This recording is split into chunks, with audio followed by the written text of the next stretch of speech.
Here we are on the banks of the River Boyne in the beautiful Boyne Valley.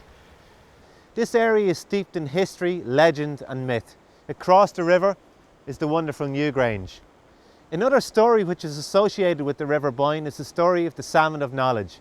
This story tells about the interaction between humans, the natural world and its environment. That interaction has been going on for millennia. Rivers are often seen as symbols of division, demarking territories, providing natural borders. But they also provide natural resources, resources which, if properly managed, can help a community develop and thrive. This documentary will explore whether or not communities which surround the Boyne maximise and harness the value of the wonderful natural resources that the Boyne provides. Specifically, we will look at salmon and salmon fishing. Your father was a fisherman, your son will be one too. He'll be working on the river, no mistaking. Pollution and chemicals and the river gone to hell. There won't be any salmon for the taking. And the fishermen come, the fishermen go, and the water gets dirtier with time. Pollution, pollution, killing all the fish, and it's hard to make a living on the Boyne. Yes, it's hard to make a living on the Boyne.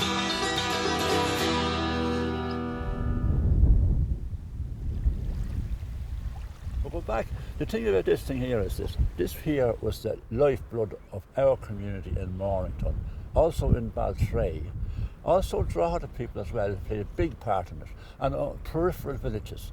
This here sustained so many generations down through the ages, and it put the little crust of bread on the table, and it kept the body and soul together. It housed, educated, fed, clothed so many families all down through those generations.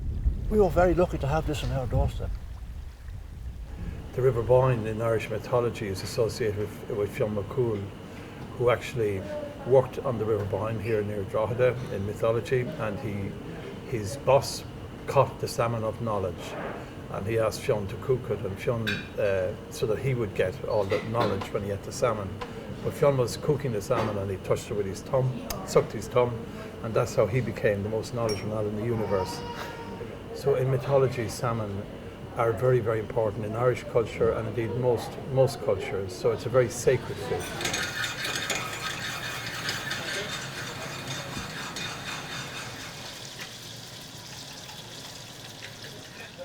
You have got Salmon of Knowledge on the menu. Yes. How popular is it? As far as a popular dish on the menu, it would be in the top 2 or 3. And can I ask, would it be farm salmon or wild salmon? It would most definitely be farm salmon. Wild salmon would be, as nice as the product is, it would just be too expensive, and unfortunately the customers wouldn't pay the money. So. Yeah, well, we're selling salmon fillets here now at around €15 a kilo for salmon fillets. That's the farm salmon is farmed off the west coast of Ireland. Whereas, like, if that was a wild salmon this time of year now, well, not this time of year, you won't get them at the moment, but like in the summertime when they're available, they would probably be 3 times the price. So you're probably talking about between €40 to €50 a kilo for salmon fillet, wild salmon fillet at the moment, like, you know.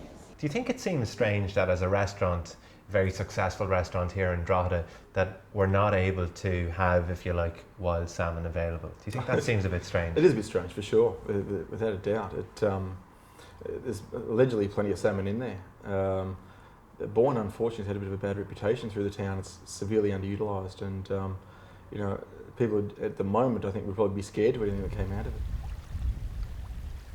You've been fishing that long. What do you think of the stocks of salmon? Like over the last 15, 20 years, do you think the stock are going up, down? Well, there was a gradual decline, and I would say that decline has gone back probably maybe to around early 90s, maybe the late 80s. A lot of factors come into it. A lot of damage was done at sea by the drift nets. But I would say up to date now, the salmon are on the way back. From a fisherman, you think salmon stocks they're on the increase? We have seen a huge increase in salmon numbers in the Boyne over the last 5 years. Those of us who do walk the river and fish the river. Maureen, here we are, Black Castle, just outside Navan. Can you tell me kind of what's going on here? What's happening here? What are we looking at? Well, this is the Black Castle fish counter. We have a few different systems in place. This one closest to us here has a camera in that little frame over there, which is counting the fish coming through. We also have a reader in there that's picking up. During the summertime, I put tags, microchip tags onto fish down at the estuary, which were caught by the netsmen. And there's a little reader in there that can count those the microchipped fish going through. So there's been a lot of money pumped into this whole system in an effort to try and get a numerical figure on how many salmon are making it up the river to spawn in the spawning tributaries from here. So this is very important in trying to capture the data around what the salmon stock are like on the River Boyne. Very much so. Our salmon stocks have been in decline over the last 20 years, and it's really important to try and quantify exactly how many salmon we have versus how many we had, and how many we need to sustain the population from here on, so that we have a resource to look forward to in the years to come. But those fish that would run the river in high water up at Navan, many of them go over the weir. They don't go through the fish counter.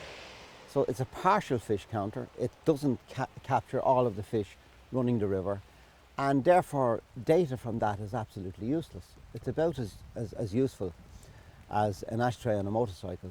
We are convinced that IFI haven't a clue as to the stocks of spawning salmon returning to this river from year to year.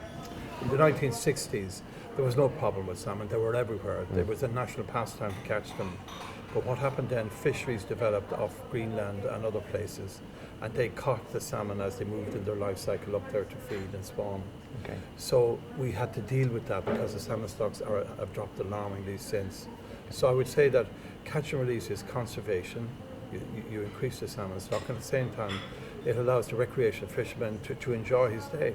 What's involved in the catch and release? What does that actually mean? Well, catch and release is really trying to reach a compromise where anglers can still go out fishing for salmon, but they put them back when they've caught them. So they must put them back alive into the river so that they can continue their life cycle. Okay. Up until 2006, salmon could be taken from the river both by net and by rod and line. And if they were taken out, obviously they couldn't contribute to the reproductive population. So the idea is that they're caught and put back so that everybody's happy. The angler gets to catch his fish and the fish goes on to fight another battle. You're obviously involved in the whole fishing area, so there's a catch and release policy on the Boyne at the moment. Yeah. How is that affecting business here? It's affecting it in the wrong way. It's affecting business all over the town. There's little or no tourism coming for the fishing on the River Boyne because it's catch and release, where tourists can go to the west and catch X amount of salmon every day and keep them. And that's basically what tourists want to do. We are not going to be able to attract visiting anglers to this river if that angler is told, by the way, hope you have a nice day. If you are lucky enough to catch a salmon, you must return them. I mean, there's no angler going to come and pay a few euros on the basis of that type of deal. We're doing a survey at the moment nationally which shows that that anglers in this country, either native anglers or people coming in, is worth over 200 million to our economy. That's not money to be sneezed at. So there's a big issue here that we will be addressing and supporting. Anything that brings people to the town's got to be a good thing, and if fishing is that thing, great, get it in. Sure. Do you think that we do enough to value the River Boyne in general, outside of the fishing area, but like as a natural resource? Do you think that more could be done? Oh, definitely. Yeah, definitely. We get people sitting here that of a night look down the river and think they're in Paris, you know, and half the time not even aware there's a river there. Can I just ask you a little bit more maybe about the stock levels of salmon on the Boyne? What might be, do you think, the pressures that keep the stock down or that are acting on a downwards trend? What might be some of the things that we need to look out for? There's no doubt that there's no one reason that has caused the decline. There's a lot of things all adding in together. Some of the catch and release, I suppose, will help to a certain extent, but it's not going to bring stocks back just that alone. You know, there's more to be done, you know, at sea than just in the river. There seems to be a problem out at sea. Whether that has been correctly identified or thoroughly identified yet, I don't know. But certainly there was a problem with indiscriminate drift netting, where nets miles long would be set out at sea, and they would catch everything in their wake, from salmon to turtles to dolphins, whilst they were trying to catch their target species. So they caught a lot of salmon and killed a huge amount of salmon coming back to try and spawn in the rivers. In my opinion, there's a lot of things. You know, there's like the seal population has increased, the cormorant, and even the grey heron. You know, you can add everything into the mix. Sea lice is a big factor, and salmon farms. Well, there are other factors. I mean, for example, I've witnessed myself 8 seals spanning across the river down at Mornington, taking salmon on a shocking scale. You also have predation, which, as a general rule, should stay within natural limits. So you'd have cormorants and seals and otters eating salmon, but they shouldn't have an enormous impact unless the population, for some reason, explodes out of control. Okay. And then in the river, the river itself, then you're talking about pollution being a problem too. This is a problem that has definitely got better in the last few years. The rivers are definitely cleaning up because there's been a lot of money pumped into improvement of sewage treatment plants, agriculture. The farmers have, there's a lot more duty and responsibility on the part of farmers now to make sure they farm cleanly, so that we don't have the same problems with silage, effluent and that sort of thing going on anymore. So as a general rule, the quality of the water is improving since about 5-10 years ago, when things had got pretty bad. In the 60s and the 70s, if you walk by the River Boyne, you would see the offal from slaughterhouses floating down the river. You would have seen pollution from some industries flowing down the river. All that has gone now. Sure. There would in those days also have been a lot of sewage and a lot of other things literally in the river. So things have changed. We have the interceptor sewer system now, where all of the sewage is intercepted and brought and treated. Sure. Where there's much higher regulations, much more difficult for any industry to pollute our river, sure. And obviously with greater conservation. So yes, our waters are much healthier, much fresher than they were, say, 20-30 years ago. Okay. But obviously, it'll take a long time for our rivers to recover, and the salmon stock particularly, but that is happening. There are other many factors, of course, as well against salmon. It's not only just angling, draft net. Pollution is a factor as well, of course. Poaching is obviously an issue. And with a very, very small amount of anglers now fishing the river, the poachers having a field day. Yeah, there is certainly an increase in poaching when people don't have as much money. And you can understand you can understand that people are under pressure, but at the same time, the salmon is a resource that belongs to everybody, to every citizen of Ireland, and you either take them legally or you don't take them at all, because you are effectively stealing from the state if you go poaching. It strikes me that sense of sustainability that people who were relying on the Boyne had inherently seems to be coming back a little bit more now. Right, it is. Maybe it's a case that people kind of realised the value of it beyond, as I say, the economic value of it. But the downturn in the economy has made that more important now, actually. And that shouldn't be the case, because that should have been always the same importance, irrespective of what the economy was like. Anyway. This is the main feature of the Boyne Valley, this great river behind us. And the local people love this river. And as I say, the fact that we can't fish the river and take a fish it's very difficult to come to terms with that when this river has been fished for 1,000 years by local anglers. well, what would be your impression of how people regard the Boyne? They have no regard for it. The instances of seeing rubbish thrown into it is happening today. People have no appreciation for the river, unfortunately. I think they certainly don't view it as an asset, and they don't appreciate what it can really do for the town, and it's severely underutilised. I think the people need to be aware of the asset they have. Has the role of education been important? I believe it has been critical, and I think it will be critical in the future.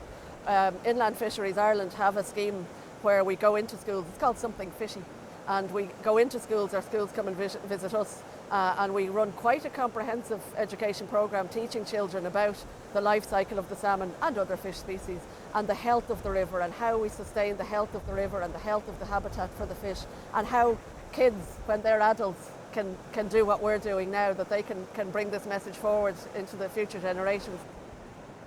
So you would see education being a key to kind of looking after, if you like, this natural resource that Definitely we have in education, Dublin. yeah. Okay. Even the likes of catch and release, like to teach people that catching a fish and killing it, it's not the be all and end all. I think if you educate people, youngsters, that catching a fish and putting it back, it's going to be there for yourself or somebody else in a year to come, you know, and it's going to be bigger, and that's the whole thrill of fishing. Any river can only support and sustain a limited number of fish of any species, including salmon. And if you have too many fish spawning, it doesn't necessarily mean you're going to get a massive run of fish from that spawning year in 2 years' time or in 12 months' time. Fishing it's really an answer to the problem, because every fisherman is a conservationist, and he has an interest not only in the fish, in what goes on around the river. We're relying on scientists to tell us that, you know, whether it's right or wrong, or whether you can go, or whether you can fish or you can't fish, and sometimes their figures don't add up. The salmon in the Boyne are our salmon. Okay. They never went anywhere else, except this is where they were born, this is where they come back to spawn, this is where they're going to die.